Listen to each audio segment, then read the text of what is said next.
ব্রাজিলের বিপক্ষে মাঠে নামার আগে আর এক নতুন দুঃসংবাদ পেল লিওনেল স্কলোনির আর্জেন্টিনা। ইনজুরির কারণে আগে থেকেই দল থেকে ছিটকে গেছে আর্জেন্টাইন মহাতারকা লিওনেল মেসি। থাকছেন না পাওলো দিবালাও।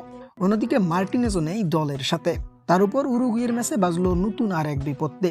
1-0 গোলে দল জিতলেও এবার কঠিন বিপদের মুখে পড়ল বিশ্ব চ্যাম্পিয়নরা। বিশ্বকাপ বাছাই পর্বে ব্রাজিলের বিপক্ষে মাঠে নামার আগে এবার আর এক হোঁচট খেল আর্জেন্টিনা। ইনজুরির কারণে আগে থেকেই দল থেকে ছিটকে গেছেন লিওনেল মেসি। ব্রাজিলের ম্যাচেও দেখা যাবে না এই আর্জেন্টাইন সুপারস্টারকে। অন্যদিকে চোটের কারণে দলের সাথেও নেই লাউতারো মার্টিনেজ এবং পাওলো দিবালা। উরুগুয়ের বিপক্ষে মার্টিনেজের জায়গায় খেলেছেন নিকো গঞ্জালেস। তবে বিপত্তি বাজে ম্যাচের নির্ধারিত সময়ের শেষের দিকে। উড়ে আসা বলে হাইকিক মারতে গিয়ে উরুগুয়ের এক প্লেয়ারের মুখে পা লেগে যায় নিকো গঞ্জালেসের। এতেই সরাসরি লাল কার্ড দেখতে হয় তাকে। পরবর্তী ম্যাচে অর্থাৎ ব্রাজিলের বিপক্ষে থাকছেন না নিকো গঞ্জালেস। ফলে 26 তারিখ ব্রাজিলের বিপক্ষে নতুন দল ঘোষণা করবেন লিওনেল স্কলোনি। কে খেলবেন গঞ্জালেসের ভূমিকায়, এটাই এখন লিওনেল স্কলোনির সবচেয়ে বড় চিন্তা।